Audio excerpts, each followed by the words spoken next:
YCP కార్యకర్త నాగమల్లేశ్వరరావు మృతికి YS Jagan పరోక్షంగా కారణమని టీడీపీ నేత వర్ల రామయ్య సంచలన ఆరోపణ చేశారు. ఎన్నికల ఫలితాల తర్వాత నాగమల్లేశ్వరరావు మరణించారని, ఆ సమయంలో జగనే ఆపద్ధర్మ ముఖ్యమంత్రిగా ఉన్నారని ఆయన గుర్తు చేశారు. చాలా బెట్టింగ్స్ వేశాడు. టీడీపీ గెలుస్తుందని, వైసీపీ గెలుస్తుందని బెట్టింగ్స్ వేశారు. ఇతను వైసీపీ గెలుస్తుందని చెప్పి చాలా పెద్ద మొత్తంలో బెట్టింగ్స్ వేశారు. టీడీపీ గెలుస్తుందని కొంతమంది బెట్టింగ్స్. తర్వాత బయట బెట్టింగ్లు వేసుకున్న వాళ్ళు కూడా డబ్బు తెచ్చి ఇతని దగ్గర పెట్టారు. జగన్మోహన్ రెడ్డి గారు వింటున్నారా?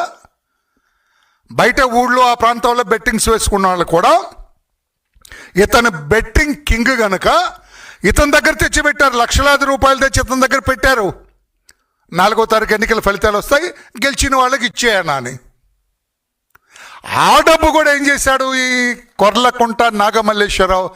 జగన్మోహన్ రెడ్డి గెలుస్తాడు, వాళ్ళ పార్టీ గెలుస్తుందని ఆ డబ్బు కూడా పెట్టేశాడు. మధ్యవర్తిత్వం వహించటానికి అతని దగ్గర వచ్చిన డబ్బు, పెట్టిన డబ్బు కూడా, ఆ డబ్బు ఏం చేయాలి? గెలిచిన ఎలక్షన్ ఎన్నికల ఫలితాలు వచ్చిన వెంటనే గెలిచిన వాడికి ఇవ్వాలి.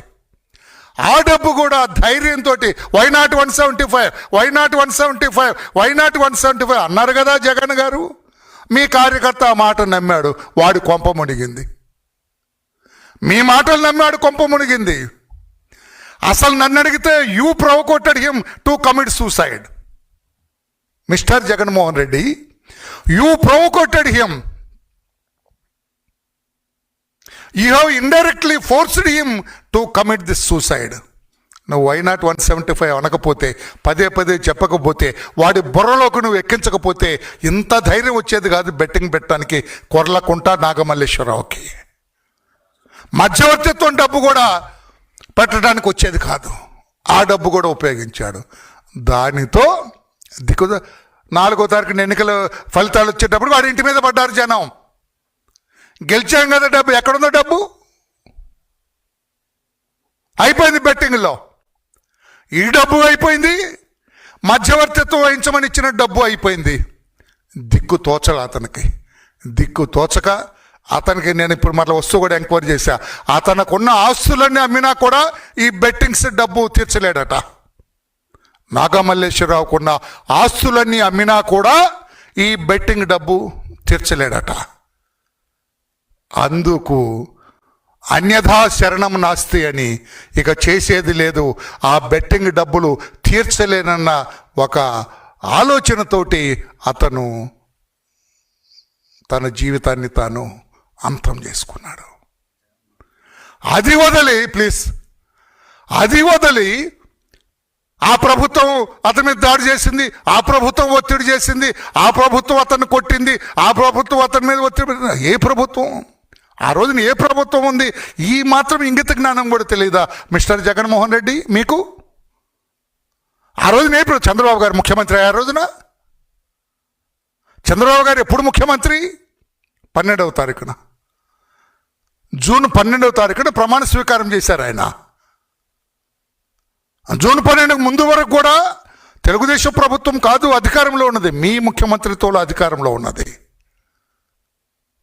నోటికి వచ్చినట్లుగా మైక్ ఉందని, జనం ఉందని, మీకు ఒక చెత్త పేపర్ ఉందని, పనికిరాని ఛానల్ ఉందని ఇష్టం వచ్చినట్టుగా మాట్లాడతారా?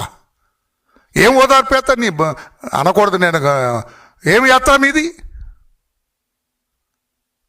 మీ ఓదార్పు యాత్ర అంటే భయపడుతున్నారు జనం.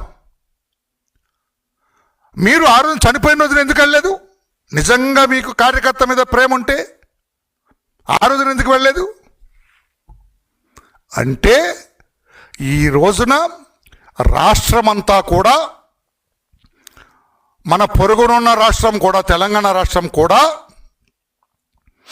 చాలా వరకు ఢిల్లీ కూడా మీ వేలాది కోట్ల రూపాయల మద్యం కుంభకోణంలో సిట్టు దర్యాప్తు వైపు, అరెస్ట్ అవుతున్న మీ నాయకుల వైపు చూస్తూ ఉన్నది. రేపెవరు అని చెప్పి జనమంతా చూస్తూ ఉన్నారు. ఈ దృష్టి మరల్చడం కోసం మద్యం కుంభకోణంలో ఏదైతే వేలాది కోట్ల రూపాయలు మీరు కొట్టేశారో, మీ టీం కొట్టేసిందో, ఆ దృష్టిని దాని మీద దృష్టి పెట్టకుండా ఏదో ఒకటి చేయాలి. మరలా ఇంకొక యాత్ర పెడతాడు ఇతను. ఎవరో చావబోతారో వాళ్ళ పార్టీ నుంచి, ఏదో ఇబ్బంది జరగకపోతే మళ్ళా యాత్ర పెడతాడు, ఎన్ని కోట్లైనా ఖర్చు పెడతాడు. మీరు అనుకుంటున్నారేమో నిన్న ఈరోజు జరిగిన దానికి ప్రతి రూపాయి తాడేపల్లి ప్యాలెస్ నుంచి వెళ్ళింది. ఏ కార్యకర్త సొంత ఖర్చు పెట్టుకోలేదు. ఇతని మీద నమ్మకంతో ఏ కార్యకర్త రాలేదు. గుండుసు దగ్గర నుంచి చిత్రపటం వరకు కూడా మొత్తం కూడా ఇక్కడి నుంచే వెళ్ళింది. యువర్ ఇల్ గాటన్ ఎ వెల్త్, నీ అవినీతి సొమ్ముని దీనికి ఉపయోగించావు తప్పితే వేరే కాదు అని చెప్పి కూడా